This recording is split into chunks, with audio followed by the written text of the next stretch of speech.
Bago po tayo magsimula, hingi muna tayo ng tulong sa Diyos sa pamamagitan po ng panalangin. Ama namin Diyos na mahabagin na makapangyarihan na siya pong naglikha ng langit at lupa. Maraming salamat po Panginoon, higit sa lahat ang kaligtasan na pinagkaloob po sa amin sa bawat isa. Ngayon po ay lubos din po kami nagpapasalamat dahil kami po ay yung iningatan sa inyong iglesia maging hanggang sa panahon ngayon. Maging sa oras po nito ngayon ay iningatan niyo po kami, kaya higit po kami nagpapasalamat Panginoon. Kasama po ng mga kapatiran, patuloy po nag-aaral at nakikinig ng inyong salita upang lumago kami sa aming pananampalataya. Bagamat noon Panginoon ay naniniwala kami na may Diyos, subalit hindi po kami tiyak na makapasok sa inyong kaharian. Kaya kami ng Panginoon ay bigyan yung katiyakan sa pamamagitan po ng pag-aaral ng Ebanghelyo at ipinaunawa po sa amin kung paano po kami naligtas, at ito po ang naging dahilan. Kaya kami po ay natatawag namin na kami po ay tunay na mga anak ng Diyos sa pamamagitan ng paglalak ng dugo ni Jesucristo sa cross. Ngayon po ay patuloy kami nag-aaral ng inyong salita sa pamamagitan ng church school po na ito.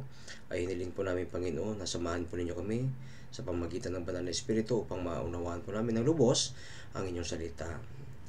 Kung mayroon pong mga mali sa aming buhay bilang mga anak ng Diyos, hiniling po namin Panginoon na may maituwid nawa sa pamamagitan ng salita nito. Ibigay rin po ang inyong salita at karunungan sa inyong tagapagsalita upang mahayag po niya yung naayon sa inyong kalooban. Maraming salamat po. Ang lahat ng ito'y dinadalangin namin sa pangalan ng inyong anak si Jesucristo namin Panginoon at tagapagligtas. Amen. Muli po ay magandang hapon sa inyong lahat, maging sa anumang oras po na inyong pinapakinggan ito. Ang ating pag-aralan po ay Unit 45, ang patungkol po sa paglalakbay ni Philip. Kaya ang pamagat po nito ay A Mission Activity of Philip. So nakalagay po yan sa aklat ng Acts chapter 8 verse 26 hanggang 40. So dito makita po natin kung ating pag-aralan, si Philip ay isang tinawag ng Diyos bilang tagapangaral o ibanghilista na tinatawag. No? Ang pangangaral ni Philip ng Ebanghelyo ay hindi lamang ito responsibilidad ng isang ebanghilista, kundi lahat ng mga tao na naligtas na tinawag ng Diyos ay kailangan din natin ito na matutunan kung paano po natin ipahayag ang tunay na ebanghelyo, ang kaligtasan ng lahat ng tao, na kung ano mang ibinigay niya sa atin ay ganoon din naman po sa iba. No? Ito yung mga misyon ng mga taong maging matatag na sa kanilang pananampalataya. No? Bilang isang Kristiyano ay pinagkatiwalaan tayo ng Diyos ng Ebanghelyo para po sa kaligtasan ng iba. Kaya ang bawat Kristiyano ay matatawag natin na ebanghelista. No? Bawat may kaligtasan. No? Ito ang pagpapalaganap ng Ebanghelyo ay isa sa nagbibigay papuri sa Panginoong Hesus. No? Kaya sa pamamagitan ng topic na ito ngayon ay dapat isipin natin kung ano ang tamang saloobin ng isang taong nangangaral o ebanghelista, kaya tulad ni Filipe. No? So sa church, kailangan nating magkaisa, magtulungan para ipangaral at ituro ang ebanghelyo, ang kaligtasan ng mga taong makasalanan na tulad din natin noon. Kaya dapat natin ito maunawaan ng lubos ang salita ng Diyos na ipinapangaral natin katulad ni Filipe. No? Si Filipe ay tinawag na isang ebanghelista o tinatawag na diakono o leader na mataas na simbahan. Ganyan din naman sa atin na ipinagkatiwala sa atin ang gawain ng Diyos na kaparehong paraan na tinawag tayo upang maging ebanghelista o tagapaghatid ng mga mensahe. Kaya nga minsan tayo po ay nagbibigay ng mga leaflets para po doon sa mga Bible seminar na ating ginaganap. Kaya magagawa ng isang ebanghelista o isang tao na ipahayag ang salita ng Diyos o ituro ang mga tao tungo sa kaligtasan o tungo sa Bible seminar upang malaman nila ang tunay na ebanghelyo kung tayo po ay ginagamit ng Diyos na tulad ni Filipe ay puspos ng banal na espiritu. Tingnan muna natin dito po sa aklat ng Acts chapter 6 verse 3 to 6. Aklat ng mga Gawa chapter 6 verse 3 hanggang 6. Babasahin ko po sa inyo, makita nyo rin po sa Biblia. Verse 3, kayang mga kapatid, pumili kayo sa inyo ng 7 lalaking may mabuting pagkatao, puspos ng espiritu at ng karunungan na aming maitatalaga sa tungkulin ito. Samantalang kami ay bilang aming bahagi ay mag-uukol ng aming sarili sa panalangin at sa paglilingkod sa salita. Nasiyahan ang buong kapulungan sa kanilang sinabi at pinili nila si Esteban, lalaking puspos ng pananampalataya at ng Espiritu Santo kasama sina Filipe. Kung makita natin dito, si Filipe kasama. Kaya patungkol kay Filipe ang ating pag-aaralan. No? Sa verse 6, sabi dito, kanilang hinaharap sila sa mga apostol at sila'y ipinanalangin at ipinatong ang kanilang mga kamay sa kanila. So, ibig sabihin, may pahintulot ang mga apostol na siya po ay magmangaral ng salita ng Diyos. Napakahalaga nito ang pagpatong ng kamay. Ibig sabihin, binigyan sila ng karapatan o puspos ng banal na espiritu sa pamamagitan ng pagpatong ng kamay. Ito ibig sabihin po, aprobado ito ng Diyos. No? Kaya kung makita natin si Filipe, ay siya po ay may lakas loob na ipangaral ang Ebanghelyo. Paano po? Sa pamamagitan ng tulong ng Diyos. Ganon din naman sa atin na mga Kristiyano, magagawa po natin ang pagpapahayag ng salita ng Diyos ng lakas ng loob sa pamamagitan ng tulong ng Diyos. Hindi ko natin kaya pag tayo lang po. Kaya kung ating makikita, ang simbahan ay unang nagsimula sa Jerusalem sa gitna ng mga Hudyo. Kaya lahat ng mga lahat ng sumunod dito, no? Puspos ng banal na espiritu, so nagsimula nito pag-uusig, kaya maging si Esteban ay namatay sa pamamagitan ng pagbabato. So sa panahon na iyon, nagkaroon ng malawak na pag-uusig sa mga Kristiyano sa gitna ng sa Jerusalem. Lalo nito, yung mga tagapagsunod ni Jesus, kaya karamihan sa kanila ay umalis, kumbaga naglakbay sa iba't ibang lugar mula sa Jerusalem. At isa sa tagasunod ni Jesus ay si Filipe. Si Filipe, isa-isa pinili ng mga apostol, no? Na nagsimulang magturo, no? Sa mga tao, maging doon sa magturo sa mga tao ng Ebanghelyo ni Kristo. Kaya saan man sila pumunta, ipinapangaral ito. Kaya dito, kung makita natin, sa Acts chapter 1, chapter 8, verse 1, tingnan mo natin, may guhit po, tingnan nyo. Sa mga gawa, chapter 8, verse 1. Sabi dito, si Saulo, anumang sumang-ayon sa pagpatay sa kanya. Sino po yon? Pagpatay kay Esteban. Kaya kung makita natin ito kasunod, nang araw na iyon, nagkaroon ng malawakang pag-uusig laban sa iglesia na nasa Jerusalem, at lahat ay nagkahiwalay sa buong lupain ng Judea at Samaria. So, ibig sabihin, nagkahiwalay sa buong lupain, no? Judea at Samaria. Maging hanggang sa panahon natin ngayon, ikinalat ang Ebanghelyo. Bakit? Sabi nga doon sa Colossus chapter 1 verse 8, di ba? Ay gayon din naman sa inyo. No? Sabi, ay gayon din naman sa inyo. Dumating sa inyo hanggang sa dulo ng bahagi ng lupa. No? Ibig sabihin, maging sa panahon natin ngayon. No? Kaya, bakit kung makita natin sa chapter 7 ng Acts, pinahintulot ng Diyos na mamatay si Esteban. At simula noon, nagkalat. Sabi dito sa verse 1 ng Acts chapter 8, nagkaroon ng malawakang pag-uusig laban sa iglesia sa Jerusalem, sa lahat ay nagkahiwalay-hiwalay sa buong lupain. tingnan niyo po kung makita natin, kung ipinapangaral ang Ebanghelyo, bakit pinahintulutan ng Diyos na pinag-uusig, pinagkahiwalay-hiwalay? At kaya nga, pinahintulutan ng Diyos na usigin ang mga Kristiyano na nangangaral para maikalat ang Ebanghelyo sa buong lupain. Kung hindi sila pahintulutan ng Diyos na inusig, malamang doon lang yung Ebanghelyo. Kaya nga sa pamamagitan ng kanilang pagkahiwalay-hiwalay kung saan man sila pumunta, doon nila ipinangaral ang Ebanghelyo. Kaya nga maging sa Pilipinas, nakarating sa atin hanggang mula sa Korea. Diba? Kaya dito nagsimula kumalat ang mabuting balita ng Panginoong Hesus na mula sa Jerusalem patungo sa iba't ibang lugar. Mas pinalawak pa ang narating ng Ebanghelyo noong una.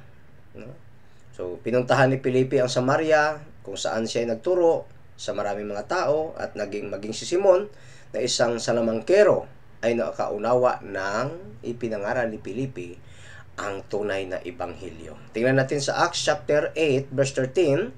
Tingnan pa natin sa Acts chapter 8, verse 13. Kaya nga, ang ating pinakapamagat,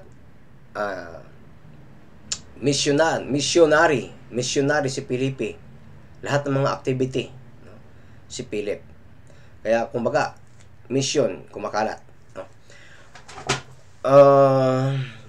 Verse 13, sabi po, maging si Simon mismo ay naniwala, at pagkatapos na bautisimuhan, na natili siyang kasama ni Felipe, namangha siya nang makita ng mga tanda at ng mga dakilang himalang ginawa. Sino po?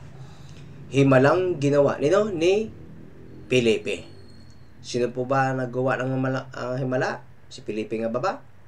Ginamit si Felipe bilang isang kasangkapan para matupad ang kalooban ng Diyos. Kaya nga, si Felipe ay isang kasangkapan na gumawa ng kamangha-mangha, pero sa totoo lang, ang Diyos ang gumawa ng kamangha-manghang kapangyarihan. So, walang kapangyarihan si Felipe, pero ang Diyos ang gumamit sa kanya. Kaya si Simon ay isang taong sikat o kilala, pero siya ay namangha. Saan po siya nasikat? Doon po sa Samaria. Kilalang kilala siya ng mga tao, dakila. Tingnan niyo po sa verse 9. Acts chapter 8 verse 9, sabi po dito, ngunit may isang tao na ang pangalan ay Simon, na noong una ay gumagamit ng salamangka sa lungsod, at pinamangha ang mga tao sa Samaria, ang nagsasabing siya ay isang dakila. So, ibig sabihin, si Simon, na isa sa salamangkero, ay sikat, dakila. Pero nung si Felipe, pagkatapos matagumpay na ipinangaral ang ministeryo sa Samaria, namangha siya. Kaya, inutusan ng Diyos, pagkatapos sa Samaria, inutusan ng Diyos si Felipe, sa pamagitan ng isang anghel na sabi niya, tumindig ka at pumunta ka sa patungong timog, sa daang pababa mula sa Jerusalem patungo sa Gaza. Kaya itong salitang ito ng Panginoon sa pamagitan ng isang anghel, sinunod ni Felipe. Ang tagubili ng anghel na mula sa Diyos, at natagpuan niya ang isang lalaki na nakasakay sa isang karwahe. Sino po iyon? Si Ethiopian. Niya isang eunuko na taga Ethiopia. Kaya maging isang eunukong ito, no, ay nakarating sa kanya ang tunay na Ebanghelyo at siya'y naligtas. No, tingnan po natin dito sa Acts chapter 8 verse 32 hanggang 35. Babasahin ko po, ito po yung ang bahagi na ibinabasa ni Felipe, ni Eunuko, no? So habang siya ay naglalakbay galing po sa kanyang amo, no, pabalik na sa kanyang lugar, ay sinugo ng Diyos si Felipe para siya samahan, at doon nagkaroon ng pagkakataon na ipangaral ni Felipe ang salita ng Diyos, o yung tinatawag natin na lumang ebanghelyo sa lumang tipan. tingnan natin dito sa verse 32 hanggang 35, sa Gawa, chapter 32 verse 5, ito po yung mga eksena nangyari. Ang bahagi ng nakasulatan na binabasa niya ay ito, tulad ng tupa na dinadala sa katayan at sa isang kordero na hindi umiimik sa harap ng kanyang mga gugupit. Gayon din, hindi niya binuka ang kanyang bibig. Verse 33, at bawat guhit po, sino ang makapaglarawan ng kanyang lahi sapagkat inalis sa lupa ang kanyang buhay. Verse 34, at sinabi ng eunuko kay Felipe, pinakiusap ko tungkol sa kanino sinasabi ito ng propeta, sa kanya bang sarili o sa iba? Verse 35, nagsimulang magsalita si Felipe at sinimulan sa kasulatan ito na ipinangaral sa kanya ang magandang balita ni Hesus Kristo. So kaya makita po natin dito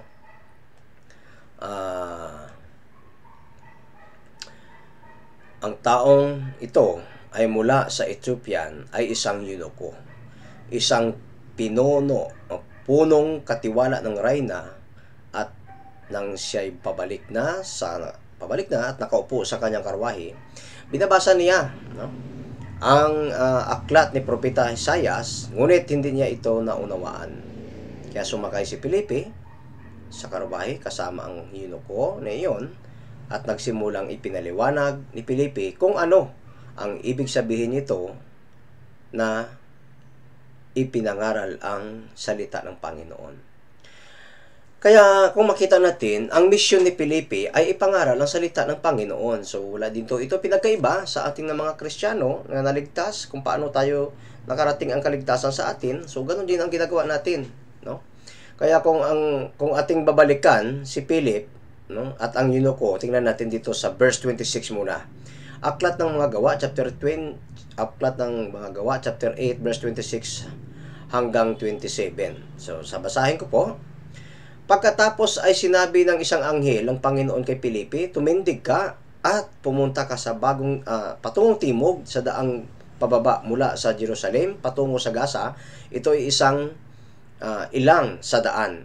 At tumindig nga siya at umalis. May isang lalaking taga-Ethiopian, isang eunuko at tagapamahala ni Candace na reyna ng taga-Ethiopian. Siya ang namamahala sa buong kayamanan ng reyna. Ang eunuko ay nagpunta sa Jerusalem upang sumamba. So ibig sabihin, kung makikita, yung reyna ng Ethiopia. So ibig sabihin, mga hintil sila, no? Mga hintil. Tapos ang isang eunuko ay isang hintil, pero kahit hintil siya, pumupunta sa doon sa may, saan po? Sa may Jerusalem para magsamba, no? Kaya kung makita natin dito, no, ang isang eunuko ay ang kahulugan, may butler dito sinasabi sa English po, pero kung makita natin sa Tagalog, parang mayordomo, no? So, yung eunuko ay mayordomo. Kung sa mga babae, pagkatulong po sila, kapag matagal na sila, ang tawag doon ay isang mayordoma. Mayordoma. So, ibig sabihin, nagkatrabaho sila sa ang mayordoma, nagkatrabaho sa isang malaking bahay, pero mayroong mga alalay. No? May mga assistant 1, assistant 2, assistant 3.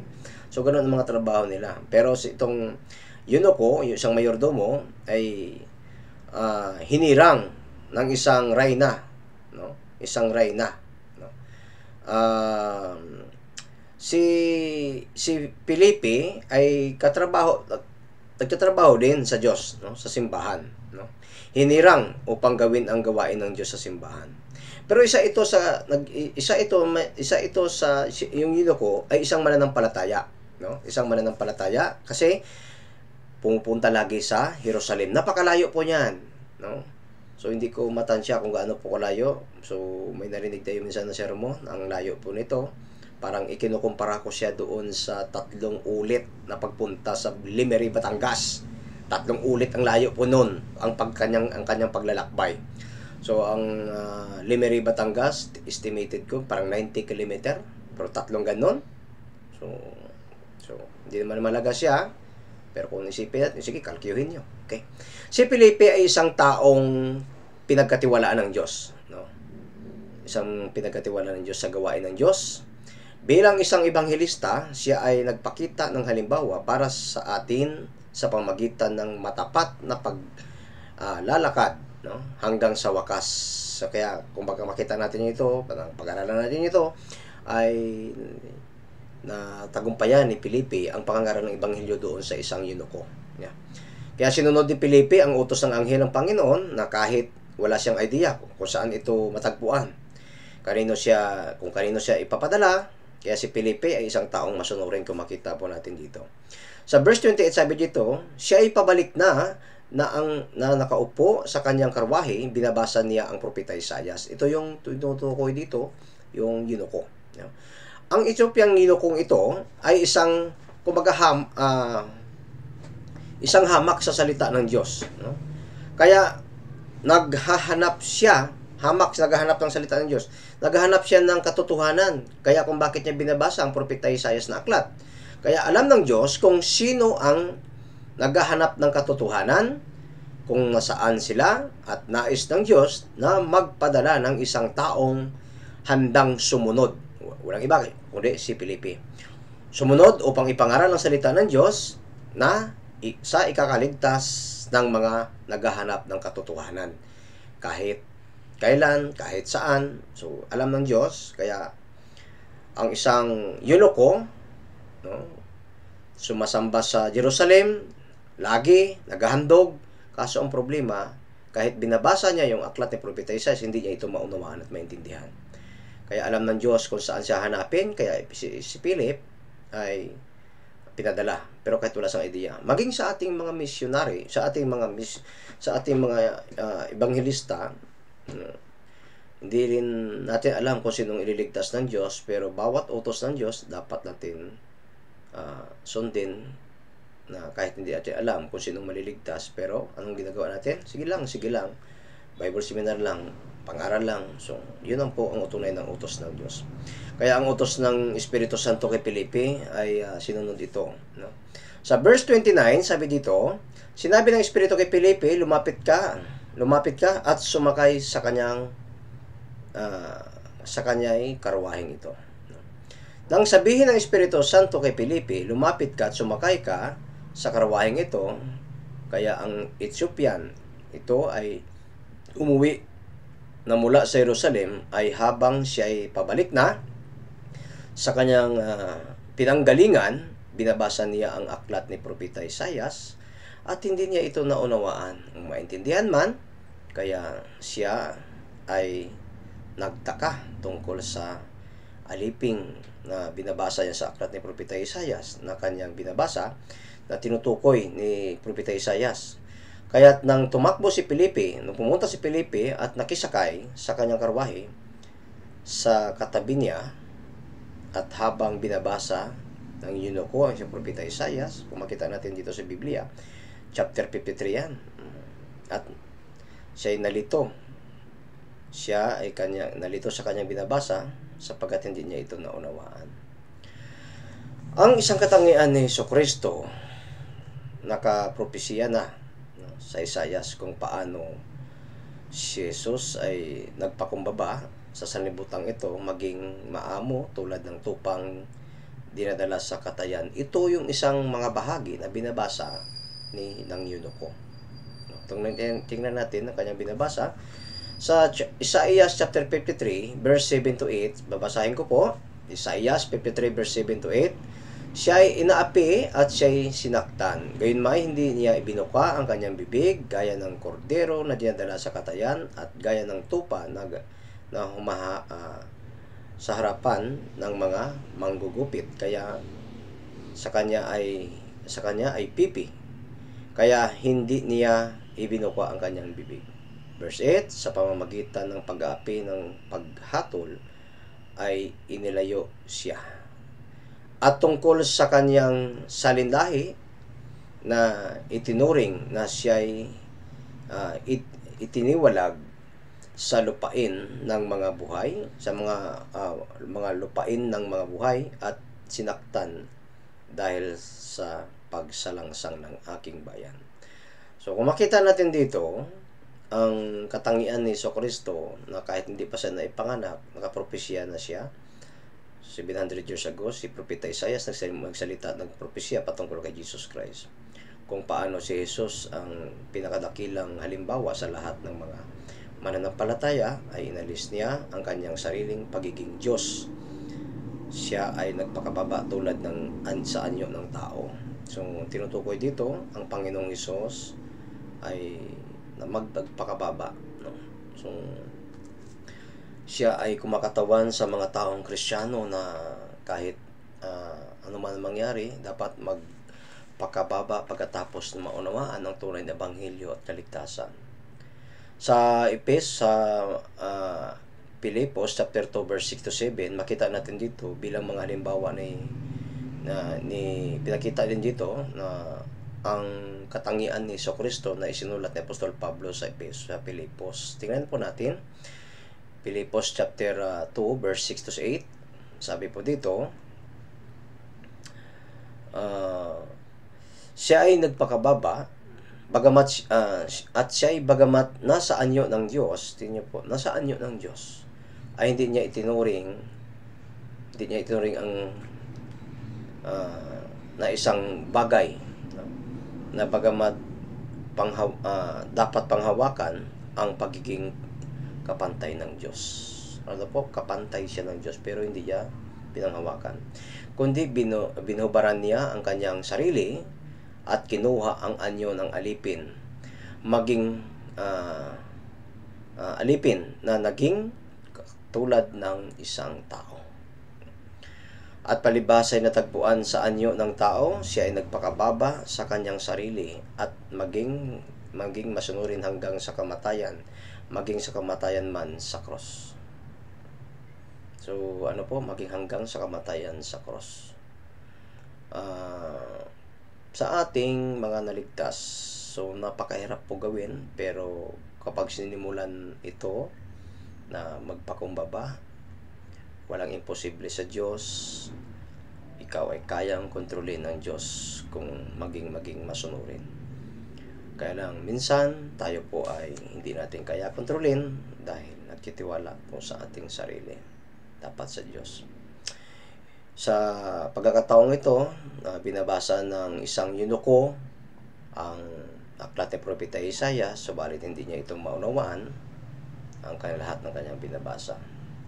Kaya balikan natin din sa Acts chapter 8 verse 32 hanggang 33. Babasahin ko po sa inyo. Mga Gawa chapter 8 verse 32 hanggang 33. Ang bahagi ng kasulatan na binabasa niya ito, tulad ng tupa na dinala sa katayan at isang kordero na hindi umahimik sa harap ng kanyang manggugupit, ay gayon din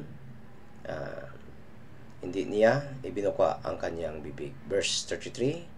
Sa kanyang pagpakababa ay ipinagkait sa kanya ang katarungan. No? Sino ang makapaglarawan sa kanyang lahi, sapagkat inalis sa lupa ang kanyang buhay. Ang Acts chapter 8 verse 32 hanggang 33, the same na nakasulat dito sa Propeta Isaias chapter 53, no? Isaiah 53 verse 7 and 8. The same, pareho. Kaya gayon din naman sa mga taong hindi nakapakinig ng tunay na ebanghelyo, ay hindi din nila maunawaan ang mga kahulugan sa Biblia, sapagkat maunawaan lamang ito sa pamamagitan ng tulong ng banal na Espiritu Santo. So, sa panahon na ito na binabasa ni propeta, ni yung eunuko, hindi niya rin maunawaan. Hindi rin maunawaan ang kanyang mga binabasa. Kaya nga, hanggat ang tao na hindi makarating sa pagkakilala sa katotohanan, kahit ilang bisis pa niya babasahin ang Biblia, hindi niya rin ito maunawaan.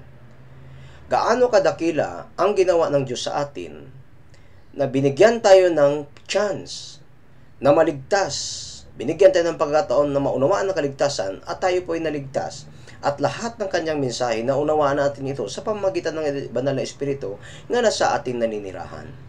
Kaya gaano pa mga. Kaya nga, lahat ng mga Kristiyano dapat ma-realize natin sa lahat ng mga problema dumarating sa atin, dapat ma-realize natin na kakaiba tayong mga Kristiyano sa mga taong hindi nakaunawa ng kaligtasan o walang tunay na katiyakan sa langit. Kaya lang, minsan, konting problema lang, nanlulupaypay na. So, dapat ating malaman na tayo dapat nakadikit sa salita ng Diyos. Kaya, hanggat nakadikit tayo sa salita ng Diyos, malalaman natin katotohanan at ang katotohanan magpapalaya sa atin. Bagamat tayo naligtas na, maaari pa rin tayo mahiwalay sa salita ng Diyos kung ang katotohanan ay napakalayo sa atin. Kaya kung bakit tayo patuloy nag-aaral ng salita ng Diyos tuwing Linggo, Wednesday, para unawaan natin ng lubos ang tinatawag natin na Christian life. Christian life. Tayo ang binigyan ng Diyos ng tagapaghatid ng katotohanan, katulad ni Filipi. Tulad ni Filipi, tagapaghatid ng katotohanan, naghahanap sa mga taong naghahanap ng katotohanan. Kaya sa John chapter 8 verse 32, ang sabi po doon, at inyong malalaman ng katotohanan at ang katotohanan magpapalaya sa inyo. Ibig sabihin, ang katotohanan magpapalaya sa inyo kapag malaman ng mga tao ang katutunay na katotohanan sa Biblia, ay ito ang mag-umpisa ang pagkaunawa ng katotohanan at nagpapalawak ng katotohanan sa ating kaisipan habang tayo nag-aaral ng salita ng Diyos ng patuloy-tuloy. Hindi sapat. Hindi lang dapat tayo sapat sa kaligtasan at hindi rin sapat ang pagbabasa o sigasigan, no? Ng isang taong linaligtas kung hindi niya ito lubos maunawaan ang tinatawag nating Christian life. Eh, mga taong mga relihiyoso, no? Mga taong mga relihiyoso, masigasig din sila, pero wala silang tunay na kaligtasan. Kaya nga, napakahalaga sa atin yung makatapos ating maligtas ang tunay na pananampalataya na dapat natin nakabatay sa katotohanan. No? Nakabatay sa katotohanan sa pagkaunawa ng Biblia. Tuwing binabasa natin ang Biblia ay dapat nating maunawaan kung kanino ito sinasabi o paano ba ito may apply sa ating buhay bilang mga Kristiyano. Kaya nga, marami mga tao nagbabasa ng Biblia pero kung hindi nila lubos maunawaan lubos maintindihan, so wala silang pinagkaiba doon sa yunoko na hindi pa naligtas. Hindi pa nakaunawa ng Ebanghelyo. Kailan niya naunawaan? Nung ipinangaral ni Filipi ang kaligtasan. Kaya naintindihan natin ito. Sabi nga dito, naintindihan mo ba ito? Binabasa mo? Ito yung unang tanong ni Filipi. Sa verse 30 and 31, sabi po dito, kaya tumakbo si Filipi noong doon at kanyang narinig na binabasa niya si Isaias na propeta at sinasabi niya, naunawaan mo ba ang binabasa mo? Kaya nga, verse 31, sinabi ni Filipi, paano nga ba? Malibang may tumulong sa akin at kanyang inayaan si Filipi na umakyat at umupong kasama niya. Gayon din naman sa atin. Dapat din nating lubos maunawaang may tanong sa ating sarili, naunawaan ba natin ang ating binabasa? Naintindihan ba natin ang ating binabasa? Kahit tayo mga Kristiyano, mahirap natin maunawaan ito kung hindi natin hingin ang tulong ng Diyos sa pamamagitan ng panalangin. Naintindihan ba natin lahat ang ating binabasa? No? Kaya nga, nagbabasa lang ba tayo para masunod natin ang reading plan na tinatawag? O talagang wala naman talaga sa puso natin na maunawaan? Talagang binabasa lang natin. Una sa lahat, dapat din natin maunawaan at maintindihan ang ating binabasa. Kung hindi natin ito maintindihan, humingi tayo ng tulong sa Diyos. Humingi tayo ng awa, tulong na paiunawa sa atin ang lahat ng ating mga binabasa. Kaya, dito, sa verse 34 and 35, no? Sinabi ng eunuko kay Filipi, pinakiusap ko tungkol kanino sinasabi ng propeta, sa kanya ba, sarili, o sa iba? Verse 35, nagsimulang nagsalita si Filipi at sinimulan niya sa kasulatang ito. Ay pinangaral niya sa kanya ang magandang balita ni Jesus. Ang pagpapahayag ng ebanghelyo ni Philip ay isang yunuko, makita natin dito. Ipinapakita nito sa atin ang tamang pagkakasunod-sunod, no? Una, dapat ang kaligtasan ay dapat unahin at ang bautismo ay isa lamang utos ng Diyos na dapat sundin sa lahat pagkatapos maligtas. Sa mga tunay na Kristiyano, pagkatapos ng kaligtasan, bilang pagpapahayag ng kanilang mga pananampalataya sa harap ng Diyos, sa harap ng mga kapatid, sa harap ng Satanas, maging sa kaaway. So, ibig sabihin, bago ang lahat, pumunta mas simbahan, pumunta sa church, maunawaan natin na maging malinis tayo sa harap ng Diyos bilang mga Kristiyano. Kaya maraming mga tao pumupunta sa simbahan, hindi naman nila alam ang tunay na kaligtasan. Kaya ano pong nangyari sila? Sigasig. Tingnan niyo po yung yunuko na taga-Ethiopian. Masigasig siya. Nagbabasa, nagsisimba. Tapos, hindi pa siya sapat doon sa kanyang pagsimba, hindi pa siya sapat sa kanyang pagpunta doon. Pagbalik niya, binabasa pa niya yung aklat ni Propeta Isaias.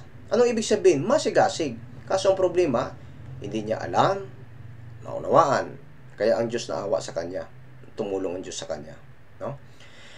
Kaya, dapat ang isang prinsipyo ng taong naligtas o born again na tinatawag ay sasabihin sa kanyang sarili, ang aking lumang pagkatao ay patay na.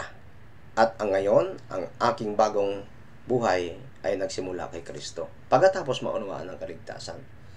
Kaya nga, kung makita natin dito, no, sa bandang huli ng script dito, sa harap ng mga kapatid, sa harap ni Satanas, ang ating kaaway na si Satanas, huwag tayo dapat magpanamang kapag tayo po ay nalamangan, napapalayo ang salita ng Diyos. Kaya sa pagpapatuloy ng pamangangaral ng salita ng Diyos, no, nakatagpo sila ng tubig. Dito si Felipe at saka yung yunuko. Verse 36 na po, sabi po ito, Acts 8:36. Sa kanilang pagpapatuloy sa daan, no, nakarating sila sa may tubig at sinabi ng yunuko, tingnan mo, narito ang tubig. Ano ang nakakahadlang upang ako'y mabautismuhan? So, ipinaliwanag ni Felipe ang mabuting balita ni Jesucristo. Ang kanyang mga salita ay hindi lahat na itala sa aklat na ito. Ngunit malalaman natin na ipinaliwanag niya ng detalyado ang buong konteksto ng Isaias, no?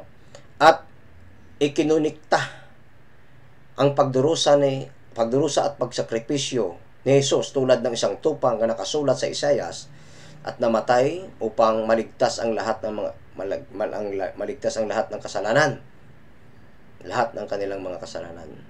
Sa pamamagitan ng pagdurusa at sakripisyo ng kamatayan ni Jesus sa krus, maging sa panahon natin ngayon, para sa kaligtasan ng lahat ng tao, ay ito ay ang anino ng pagliligtas ng mga kasalanan sa patungo sa impyerno. So, makita natin dito, ipinaliwanag, ikinunikta ni Felipe ang Isaias na tupa, anino ng Ebanghelyo, at si Kristo ay ipinangaral niya rin, no? Kaya nga, nung naintindihan niya ito, hindi man lahat nakasulat sa Biblia, pero pinaliwanag dito ng detalyado, kaya kung bakit naghangad si yunuko na magbabautismo. Bakit? Handa na siyang magsumunod. Kaya, bilang mga Kristiyano, inatasan din tayo na tulad ni Felipe na ipangaral ang Ebanghelyo para sa kaligtasan ng iba. Kaya si Timoteo, inutusan ni Apostol Pablo dito po sa ikalawang Timoteo chapter 4 verse 1 to 2. Itong salitang ito napakasakit kung tutuusin. Ito po ipanggising sa mga Kristiyano. Kaya nga, ang salita ni Apostol Pablo kay Timoteo dito sa chapter 4, ikalawang Timoteo chapter 4 verse 1 and 2. Sabi dito, sa harapan ng Diyos at si Kristo Jesus na siyang hahatol sa mga buhay at sa mga patay. At sa pamamagitan ng kanyang pagpapakita at sa kanyang kaharian ay inatasan kita. Ano pong inatasan kita? Verse 2, ipangaral mo ang salita, magsikap ka sa kapanahunan at sa di kapanahunan, magtuwid ka, manaway ka, mangaral ka na may buong pagtiyataga at pagtuturo. Tingnan niyo po. Walang panahon ang pangangaral ng Ebanghelyo. Walang oras, walang panahon, anytime. So, hindi naman ito tinutukoy na parang sa bawat church, no? Na talagang araw-araw. Hindi naman lahat, di ba? So, pag sinabi dito, pangkalahatan, buong mundo, araw-araw nangangaral. Araw-araw nangangaral. Pero pwede ito gawin sa atin kapag masipag tayo na sundin ang kalooban ng Diyos. Ano pa dito? Pinakamasakit? Magtuwid. No? Ibig sabihin, may mga maling pananampalataya na dapat ituwid. Manaway, may maling pananampalataya ay kasigasigan na dapat sawayin na may mali. Ano daw po? Ipangaral ang buong pagtiyatiyaga. Ibig sabihin, mahirap ipangaral ang Ebanghelyo. Kailangan na natin magtiyaga. Inatasan tayo lahat na ituro at magtiyaga. Kaya sa ating mga buhay, sa ating mga Kristiyanong born again Christian, wala tayong mairason sa harap ng Diyos kung hindi natin ito ituro sa mga tao ang kaligtasan na katulad na ginawa ni Felipe. Kaya ang bahagi ng mabuting balita na ibinahagi ni Felipe, malamang may kasamang talakayang tungkol sa kaligtasan at kasunod nito na inawaan ni Felipe, kaya napabautismo siya, no? Tinuturo din ni Jesucristo na pagkatapos maunawa ang kaligtasan, malaman ito kung paano ang tamang proseso ng pananampalataya, kung paano pinatawad ang kanyang lahat ng kasalanan mula sa Ebanghelyo ng Diyos. Kaya ang eunuko na taga-Ethiopian ay naligtas at humiling na magpabautismo. Ibig sabihin, handa na siya sumunod. Kaya nang dumaan sila sa tubig, no? Hinihiling ng eunuko kay Felipe na magpabautismo siya at ito ay ginawa nila. So, ano pong ibig sabihin? So, natagpuan ng isang eunuko ang kaligtasan na masigasig siya sa pamagitan ng pangangaral ni Felipe, no? Kaya nung maunawaan ng eunuko ang tunay na pananampalataya, humiling siya kay Felipe na bautismuhan siya at siya ay nabautismuhan. Tingnan natin sa Acts chapter 8 verse 37 to 38. Acts, mga gawa, chapter 8 verse 37 to 38. At sinabi ni Felipe, kung sumampalataya ka ng buong puso ay mangyayari. Sumagot siya, sinabi, sumampalataya ako na si Jesus ay anak ng Diyos. Inutos niya, itigil ang karwahe at lumusong si Felipe at ang eunuko sa tubig at nabautismuhan siya ni Felipe. Ang walang hanggang katubusan, yan ang dapat palaging pangunahing mensahe sa ating mga ngaral o ebanghelista tulad ni Felipe. Tulad ng pinangaral ni Felipe, ang Ebanghelyo ni Jesucristo ang kaligtasan ng isang Ethiopiang eunuko at handa siyang magpabautismo pagkatapos ng manawa ng kaligtasan. Ito ay handa ng pagsunod sa Diyos. Ano nga ba ang ibig sabihin ng eunuko? Tingnan natin, may konting bahagi para sa mga hindi nakakaalam kung ano ang ibig sabihin ng isang eunuko.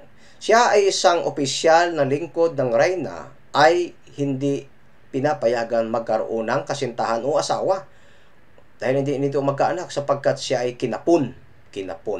Kaya wala silang karapatang maglingkod sa Diyos. Bakit? Kinapon sila Wala silang karapatang maglingkod sa Diyos. Kaya tingnan natin dito sa Deuteronomy chapter 23 verse 1. Bakit wala silang karapatan? Tingnan natin. Deuteronomy chapter 23 verse 1. Ang sinumang durog ang itlog o naputol ang ari ay hindi maaring pumasok sa kapulungan ng Panginoon. Sino po yun? Tinutukoy dito. Kinapon. o pinutol ang may-ari. Ang Ethiopian ito ay isang hintil, no? Nagbalik loob sa Judaismo. Ngunit hindi sana siya pinahintulutang sumamba sa templo sa pribilehiyong ito dahil siya ay isang eunuko. Subalit, binasa ng eunuko ang propeta Isaias, at ito'y kagiliw-giliw o nasiya siya na pinili niyang basahin ang patungkol kay isang eunuko na binasa yung aklat ni propeta Isaias na ito ay kaakit-akit. Siya ay nabasa niyang isinulat ni Isaias dahil binanggit ni Isaias ang tungkol sa pagtanggap ng Diyos sa mga kabilang ng mga eunuko na sumamba sa Diyos. So sa panahon ni Moises, ito naman sa panahon ni Isaias. Kaya kung makita natin dito sa Isaiah 56 verse 3 to 4, tingnan natin, basahin ko po, aklat ng Isaiah chapter 56 verse 3. Ang dayuhang na sumanib sa Panginoon ay huwag magsabi, tiyak na hihiwalay ako ng Panginoon sa kanyang bayan. At huwag sasabihin ng eunuko, narito ako punong kahoy na tuyo. Sapagkat ganito ang sabi ng Panginoon tungkol sa mga eunuko na nangingilin sa aking mga sabat at pumipigil sa mga bagay niya nakakalugod sa akin at nag-iingat ng aking tipan. Ang isang eunuko ay hintil. Kung paanong ipinadala ng Espiritu Santo si Felipe upang tulungan at ipangaral ang Ebanghelyo sa mga Ethiopian upang maunawaan ang salita ng Diyos. So, ibig sabihin, sa panahon na yon, bawal. Pero ngayon, sa panahon nito ni Propeta Isaias, kalugod-lugod sa Panginoon ang mga Ethiopian. Kaya nga, halimbawa, maging si Cornelius, no, isang hintil, makita natin dito, gayon din naman ang isang taong masipag sa kabanalan, si Cornelius, nga taga Caesarea, isang hintil, Italiano, isang masipag sa kabanalan at mabuti. Subalit, hindi niya nalalaman ang tunay na kalooban ng Diyos pagtungkol sa kaligtasan. Kaya't ang Diyos ay nagpasugo sa isang anghel upang ipatawag si Simon na tinatawag na Pedro at ipinangaral ang kaligtasan sa buong sambayanan ni Cornelius. Maging si Pedro noon, kahit na siya isa ng apostol, hindi niya naintindihan na ang alam niya lang ay ipangaral lamang ang Ebanghelyo, ang kaligtasan, tungkol sa kanilang mga kababayan lang. Hindi niya alam na ito ay privilege para sa lahat ng mga tao. So, itinuro din sa kanya ng Diyos at pinaunawa sa kanya ng Diyos na karapatan din ng mga tao na lahat ng tao ay maligtas. No? Malinaw po yan. Kaya nga, dito sa Acts chapter 10, verse 34 hanggang 36, makikita po natin dito kung paano pinaunawa sa kanya ng Diyos ang Diyos kay Pedro.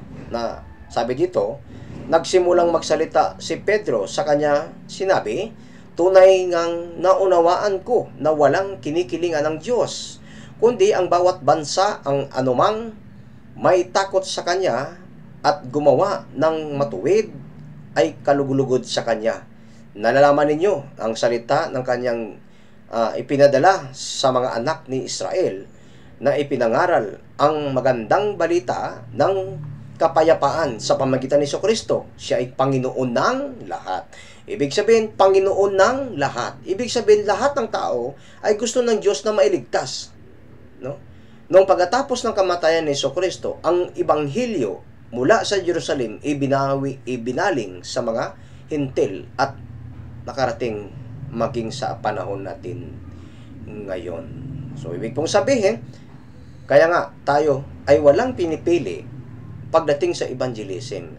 Kahit anong klaseng tao man o may pinanghawakan man siyang reliyon, wala pong problema dahil lahat ay imbitado. Ganun ang Diyos na pinaunawa sa lahat ng mga Kristiyanong tunay na naligtas. Kaya malaking aral ang makuha natin dito maging kay Cornelius. Ginagamit natin ito sa mga Bible seminar natin laging pinapakinggan na kahit siya ay masipag sa kabanalan, mayroon siyang 4 na katangian pero hindi siya ligtas. Ganun din naman yung eunuko. Nagbabasa, masigasig pumupunta sa Jerusalem taon-taon upang magsamba at maghandog. pero hindi inaunawaan ang propeta Isaias na kanyang binabasa habang siya ay pabalik sa kanyang pinanggalingan.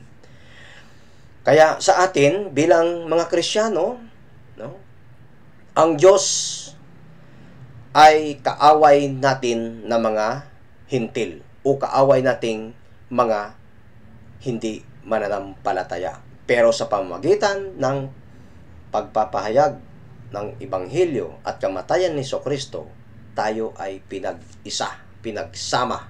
Tingnan natin sa Efeso chapter 2 verse 11 to 13. Efeso chapter 2 verse 11 to 13. Sabi dito, kaya nga, alalahanin ninyo noong una, kayo'y mga hintil sa laman, tinatawag na dituli ng mga tinatawag na tuli sa laman na ginawa ng kamay ng tao, na ng panahong iyon, kayo ay walang Kristo, hiwalay sa pagiging mamamayan ng Israel at mga dayuhan ng mga tipan ng pangako, walang pag-asa at walang Diyos sa sanlibutan. Verse 13, subalit ngayon na kay Kristo Jesus kayo, na noong una malayo ay inilapit sa pamagitan ng dugo ni Kristo. Pinag-isa. Ibig sabihin, dati malayo, ngayon ay malapit. So, ang Bible verse na ito, Efeso chapter 2 verse 11 to 12, pinapakita ni Apostol Pablo dito kung ano ang katangian natin noon at ngayon. Ano daw po noong una? Kaya alalahanin nyo noong una, kayo yung hintil, no? Sa laman, tinatawag na dituli ng mga tinatawag na tuli sa laman. No? So sa verse 12, sabi dito, ang panahong iyon walang Kristo, kawawa talaga tayo. Hiwalay sa pagiging mamayan ng Israel. Parang inapi. Walang Diyos. Mga dayuhan. Malayo sa tipan ng pangako ng Diyos. Walang pag-asa. Walang pag-asa sa sanlibutan. Pero, pagdating sa 30, positive. Pagdating na sa 13. So, balik ngayon kay Kristo Jesus kayo na noong una, malayo ay nilapit sa pamagitan ng dugo ni Kristo. Ito po yung mga taong nakatanggap ng tunay na pananampalataya. Gaano ka mga ang binigay ng Diyos sa atin. Kaya nga, sa pamagitan ng dugo ni Kristo, pinag-isa ang dating magkaaway, mga hindi ligtas at si Kristo, ang Diyos, magkaaway. Pero pinag-isa sa pamagitan ng Ebanghelyo. Kaya bilang mga Kristiyano, anong dapat nating isukli sa Diyos? Anong dapat ang ating pamumuhay sa kanyang harap? Ano dapat? Tingnan niyo po. 1 Peter chapter 2, 1 Peter chapter 2 verse 11 to 12. Ang ating dapat pamumuhay, sabi po, mga minamahal, ipinakiusap ko sa inyo bilang mga dayuhan at ipinatapon ay umiwas kayo sa mga pagnanasa ng laman sa pakikipaglaban sa kaluluwa. Maging marangal ang inyong pag-uugali sa gitna ng mga hintil upang kung magsalita sila laban sa iyo na walang parang kayo'y gumagawa ng mas kasamaan, ay makita nila ang inyong mabubuting gawa at luwalatiin nila ang Diyos sa araw ng pagdalaw. Itong Bible verse na ito ay napakagandang pangpukaw, panggising sa mga tunay na mananampalataya. Ano daw po? Kahit ligtas po tayo, hindi po tayo ligtas pagdating po sa mga bagay ng mga sanlibutan. Kaya sabi dito, kayo'y umiwas sa pagnanasa ng laman. Sino pong sinasabihan nito? Yung mga anak ng Diyos na naligtas. Ang pagnanasa ng laman, ang pagnanasa ng sanlibutang ito ay nakikipaglaban sa ating kaluluwa.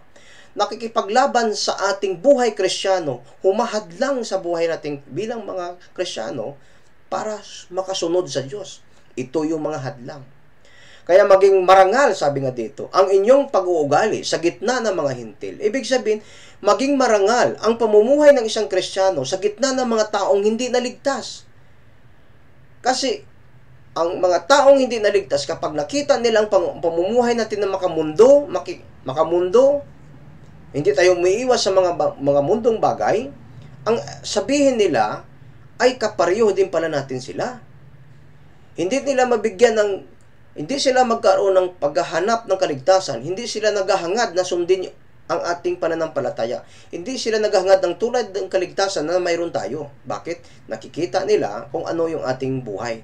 Kaya sabi dito, maging marangal ang inyong pag-uugali sa gitna ng mga hintil. Upang magsalita man sila kung ano man ang salita nila sa inyo, na para bang gumagawa tayo ng mga kasamaan, Anong mangyari sa kanila? Mapapahiya sila kapag nakita nila ang ating mabubuting gawa. At anong mangyari sa huli? Totoo pala ang salita ng Diyos sa kanila. Totoo pala ang kanyang pananampalataya. Totoo pala ang kanilang paniniwala. Kaya nga, sabi dito, dadalawin sila ng Diyos. Ano po yun? Maliligtas din sila. At pagkatapos ng kaligtasan, mabigyan sila ng kaligtasan, kaya pala. Ito ang tunay na Kristiyano. Mabibigyan nila ngayon ng luwalhati ang Diyos. Kaya nga, makikita din po natin dito, ang isang katangian ni Jesucristo na nasa atin bilang mga Kristiyano ay dapat mamuhay bilang Kristiyano. Kristiyano, Kristo, Kristiyano, anak ng Diyos. Ano bang anak ng Diyos? Tingnan natin sa Pilipos chapter 2 verse 3 to 5. Pilipos chapter 2 verse 3 to 5. Makita din po natin dito. Babasahin ko po, check nyo po sa Biblia. Pilipos chapter 2 verse 3 to 5. Huwag ninyong gawin ang anuman sa pagpapaligsahan o sa pagmamataas, kundi sa kababaan. Ituring ninyo ang iba na higit na mabuti kaysa inyong sarili. Huwag tingnan ng bawat isa sa inyo ang kanyang sariling kapakanan, kundi ang kapakanan ng iba.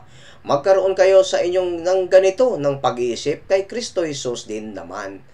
So bilang mga Kristiyano, minsan kapag tumatagal na tayo sa simbahan, sa church, minsan ano pong nangyari? Parang nagipagkuntisan, parang nagpapataasan ng ihi. Para bang kung anong ginagawa ng isa, ayaw magpapatalo ng isa. So, ang church ay lumalago sa pamamagitan ng pagkakaisa, hindi yung nagpapapaligsahan. No? Okay ka nga papaligsahan, talagang yun ay dumadaan sa parang kasipagan, pero wag ninyong gawin ito na para bang naghahabol kayo dahil gusto mo malampasan ang isa. Di ba? Gusto mo malampasan yung ibang cell group. Mahina kami, kailangan lampasan. Kaya anong gagawin? Paligsahan. Hindi po pwede yun. No? Habang tumatagal tayo, mayroon pong nangyayaring ganito. Kahit ligtas po tayo, hindi po tayo ligtas sa mga pakana o yung pakana ng Diablo. No? Kaya ang mga tunay na mananampalataya para sa Diyos ay may ganitong dapat ng pag-iisip. Positive, hindi negative. Kaya kung paanong mamuhay ng karapat-dapat sa gitna ng mahirap na sitwasyon ay dapat natin itong malampasan. Sa mahirap na sitwasyon ay dapat nandyan pa rin ang mapagkumbabang na maging masunurin sa iglesia ng Diyos na sa church. Tingnan po natin, last verse na po ito, 1 Peter chapter 3 verse 15 hanggang 16. 1 Peter chapter 3 verse 15 to 16, ito ay tumutukoy sa atin ng mga Kristiyano para magawa po natin bilang isang ebangelista pagsunod ng utos ng Diyos na tulad ni Filipe na siya ay mayroon siyang mission sa mundong ito. Mga lahat ng activities ni Philip, no, ang pagliligtas ng mga ligaw na kaluluwa. Papaano? Sa pamamagitan ng verse 15 to 16. Tingnan niyo po ang pamuhay ng isang tao na nakarapat-dapat sa harap ng Diyos. Kunti sa inyong mga puso, pabanalin ninyo si Kristo bilang Panginoon. Lagi kayong maging handa na ipagtanggol ang bawat taong humihingi sa inyo ng katuwiran tungkol sa pag-asa na sa inyo. Ngunit gawin ito ng may kaamuan at paggalang. Ingatan ninyong malinis ang budhi upang wag kayo na kapag kayo'y inalipusta, upang kayo'y kapag kayo'y inalipusta, ang mga taong nagsasalitang laban sa inyong mabubuting paraan ay mamumuhay kay Kristo, pamumuhay kay Kristo ay mapahiya. Parang wala ni pong pinagkaiba doon sa binasa ho natin dito sa 1 Peter chapter 2 verse 11 to 12 at ganoon din po dito sa 1 Peter chapter 3 verse 15 to 15. So, pinapakita dito sa atin kung paano tayo dapat mamumuhay ng nararapat, no? Ano daw po? Papakabanalin ninyo si Kristo bilang Panginoon. Laging handa na ipagtanggol ang bawat tao na humingi sa inyo ng katwiran tungkol sa pag-asang nasa inyo. Ano ba yung pag-asang nasa inyo? Yung kaligtasan, yung buhay na walang hanggan, yung pagkakabanal kay Kristo nasa inyo. Kaya lagi natin ipagtanggol ang Diyos. Huwag nating itakwil ang salita. Ipagtanggol natin si Kristo sa harapan ng mga taong hintil, sa mga taong hindi ligtas. Ipakita natin Papaano? Sa mabubuting gawa. Verse 16, ngunit gawin ito ng may kaamuan. Paggalang, ingatan ang inyong malinis na budhi, malinis na budhi, upang kapag kayo ay inalipusta ang mga nagsasalita laban sa inyong mabuting paraan paraan ng pamumuhay kay Kristo ay mapapahiya. Tingnan niyo po, mapapahiya. So, bilang mga anak ng Diyos, hindi dapat mapahiya ang Diyos, hindi tayo dapat mapahiya sa gitna ng mga hintil, sa mga taong hindi ligtas, o sa mga taong mahina pa sa pananampalataya kahit sila naligtas na. Kahit sila mga Kristiyano na, pero may panghihina pa rin sa kanilang pananampalataya. Ano pong kailangan? Hindi dapat mapahiya ang Diyos.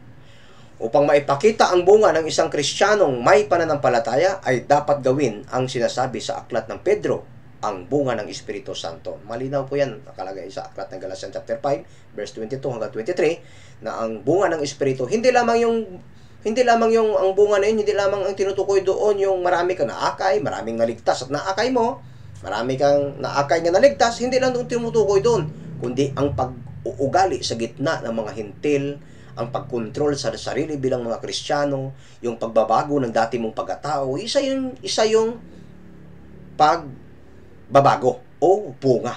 Isa yung pagbunga. Kaya nga, nagagawa ni Philip ang kanyang gawain bilang isang missionary at naligtas ang kanyang mga pinangaralan ng Ebanghelyo.